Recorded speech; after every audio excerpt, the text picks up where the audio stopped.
Pat had nothing to do with UFOs whatsoever. She was a country housewife, like out there, trained in first aid, which is great, but not necessarily, like, definitely not interested in UFOs. No, right. And so, like, seeing this is kind of fun because why would this woman lie? We'll get into it.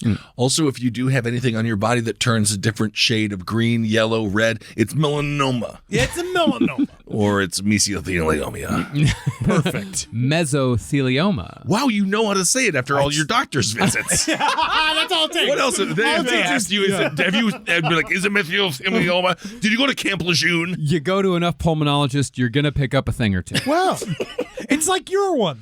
Yeah, He's the closest thing that we have to one. Oh, yeah, I'm going to ask him about my lungs. If we were all stranded on an island, you are a doctor because you're the weakest and you've seen the most. Didn't you technically, isn't that how you got Carolina's? That you said, like, I'm a lung doctor, let me check your lung fronts? No. And then We don't know how examined her boobies to see whether or not they were properly Absolutely supporting not. her lungs. That's a horrible story to make up. It's a horrible story. You're a horrible man. No, the first day was Henry, you're a horrible We're going to man. get back to the Berwyn incident. But no, their first day was weirder. He started talking about bones and she didn't leave. Yes, of course. And he's like, she's the one. It was on brand. Yeah. Now, after watching the object for what felt like about 15 minutes, Pat and her daughters decided that this was definitely not a plane crash, and it appeared as if there were already people on the scene doing something, although it was unclear what. So Pat and her daughters drove home, leaving the object behind in their rearview mirror. Now, Pat's story lay fallow for a long time until it was finally unearthed by an extraordinary woman, Margaret Fry, considered by some to be the great-grandmother of UK ufology. She is legit. She is I love her work. She's earnest. She's very similar to what's her name from Mrs. Potts. Who was the talking pot? Murder, She Wrote. Angela Lansbury, right? I'm sorry, I didn't reference right. If you saw me, if you see the video, boobs. It's like, because she is built like a teapot. Yeah. So you want to put a nipple on Mrs. Teapot. But she is is very, very interesting because she's just cool, man. She's a fucking UFO gangster. Oh, yeah, she is, man. Very Guy Fieri of you. Yeah. She's fucking out of bounds. She is out of bounds. Raised in India during the British occupation, where she barely escaped with her life at the age of 21 during, the uprisings. Yeah, people got all mad. Yeah, they were mad. upset. They're like, this is our land. And then the British are like, but what if we have it? And then it was a whole thing. I don't know what that's like. Yeah. I don't know. Well, Margaret, she was raised in India. India was all she knew until she was 21 years old. Well, if she wants good Indian food, go to England. We know that. So when Margaret finally arrived in England for the first time, she saw it as a dreary, dreadful place. It's rainy. Yeah. It's not India. It's not India. That's for certain. Yeah. So she spent her life looking to the stars as a way to return to the magic of India. I've heard India's beautiful. I would love to go. My older brother was there. He's 6'10". He's been all over Asia. He's been to Dubai, so I know I can fit. He's my little drone. He's my little tall drone. I'm like, can I fit? He's like, I fit. I'm like, ooh, I can fit. Well, among some of the earliest UFO researchers in her neck of the woods, Margaret trained with such British UFO greats as the aristocrat Brinsley Lipwar Trench, the 8th Earl of Clantcarry. Yeah, it's a lot of names. Oh, wow. It's a lot of names. We were bringing up, was it Dennis Kucinich earlier with the tall, sexy wife? Still a shock.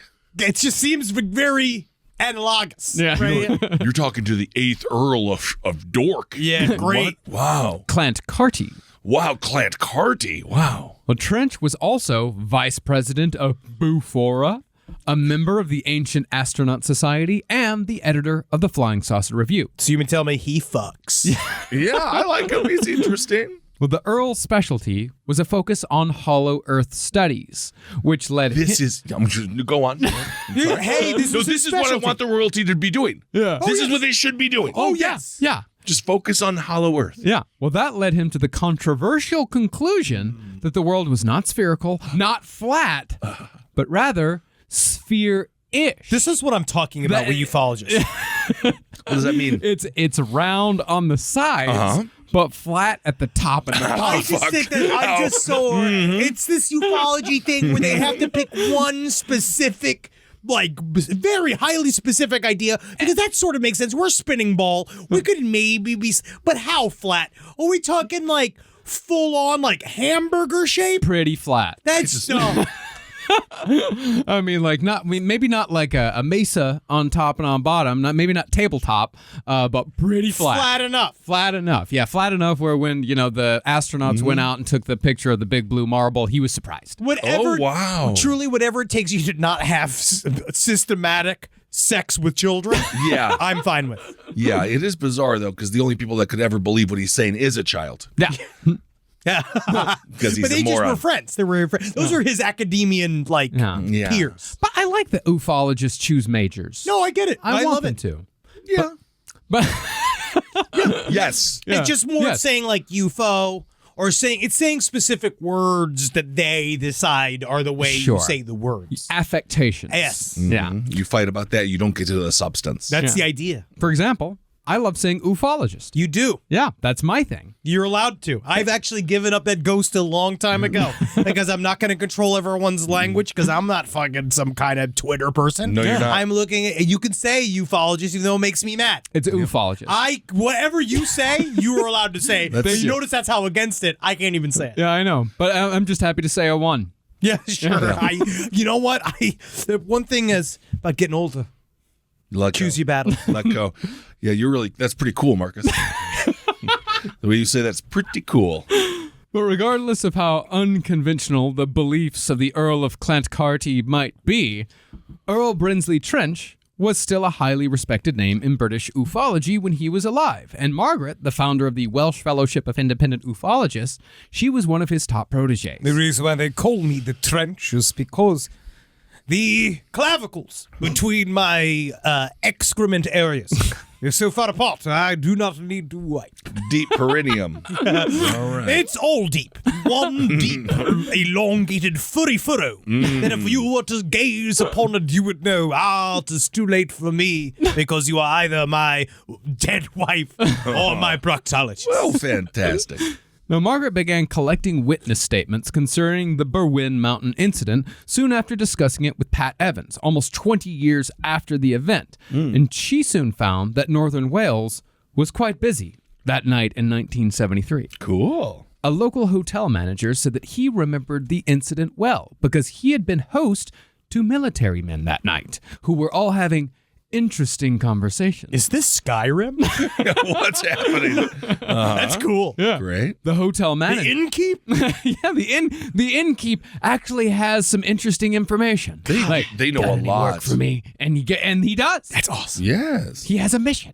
The hotel manager said he overheard these military men talking about sealing off an area so they could shoo away people. And they needed to shoo away people without explanation. Get in your car, turn around, get out of here. But why? Oh, because I just wanted to give a bit of a drivey drive. I was walking right here with my car, using my car as my feet, and I was using my eyes for the bit of a looky-loo there, Mr. Military Police Officer, right then. Absolutely. Very good impression. Well, this conversation was memorable, he said, doubly memorable, because there were Americans mixed in with the British. Oh, yeah, because as Russ Keller says, he's straight up. Kellett. As Russ Kellett says, UK can't sneeze without the US saying it's okay. Yeah. That doesn't make it. You can't sneeze without the Well, US. It's his. Just say that's a whole thing. Russ maybe Keller, it's we'll get to him. I thought they were telling us what to do. Yeah. I love him. I love his energy. His energy's amazing. The only way I can really Seems like say he's upset. In ufology, he's the one of all of the characters I have met in our travels in this world, intellectual travels. I say bless his heart Interesting. because yes, he's an interesting storyteller. Great. Well, additionally, in the hours before the incident, 2 long-haul truckers claimed to have seen a cigar-shaped UFO over a nearby lake while they were on the way to the pub. And this is not counting, too, a flap of ghost helicopters. This is another. Nick Redfern was one of those guys. He comes into the story, but he's Now, how obsessed did we get to with ghost helicopters? phantom helicopters are another thing, kind of like what we dealt with during quarantine over Denver. Remember the drones that were flying around and they weren't connected to any. They were flying in patterns and we couldn't find the origin of them. And no private company was coming out saying what they were. And the U.S. was saying like they are not ours. towers and blah, blah, blah. There was something like that was also happening in the UK where you'd see these like unmarked silent helicopters going everywhere. And he said that would precede a flat. But they were tangible helicopters. Well, according to him, it's people seeing things in the sky that look like helicopters but are not making sounds. Okay.